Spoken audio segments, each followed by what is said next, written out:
नमस्कार। आज हम टोनी रॉबिन्स और पीटर मलक की किताब अनशेकेबल पर बात करने वाले हैं।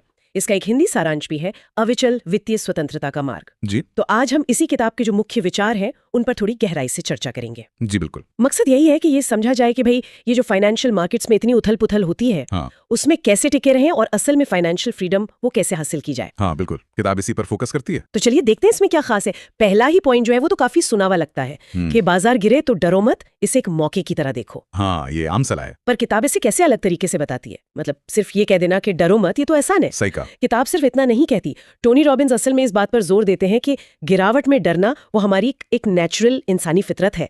शायद हमारे दिमाग का वो हिस्सा जो खतरे से बचाता है वो हावी हो जाता है। अच्छा हाँ। तो असली चैलेंज इस डर पर काबू पाना है। वो कहते हैं कि ज्यादातर निवेशक यही इसी पॉइंट पर गलती कर बैठते हैं। डर में आकर बेच देते हैं और फिर जब मार्केट चढ़ता है तो महंगा खरीदते हैं। तो किताब इस साइकोलॉजिकल पहलू को समझने और उससे डील करने पर बहुत फोकस करती है। ये तो बहुत इंटरेस्टिंग है। मतलब ये सिर्फ स्ट्रैटेजी की बात नहीं है, पहले माइंडसेट ठीक करना है। बिल्कुल, पहले दिमागी तैयारी। और जब वो हो जाए तो फिर शायद छोटी शुरुआतें भी बड़ा असर डाल सकती हैं, जैसे वो कंपाउंड इंटरेस्ट वाली बात। हाँ सही पकड़ा।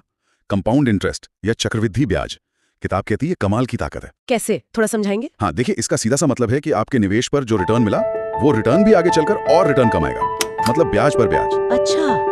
किताब ये समझाती है कि कैसे अगर नियमित रूप से भले ही छोटी रकम हो उसे लंबे समय तक इन्वेस्टेड रखा जाए तो यही ताकत उस पैसे को लाखों या करोड़ों में बदल सकती है। ये कोई जादू नहीं है, बस अनुशासन और सबसे जरूरी समय देना पड़ता है। हाँ, समय देना बहुत जरूरी है।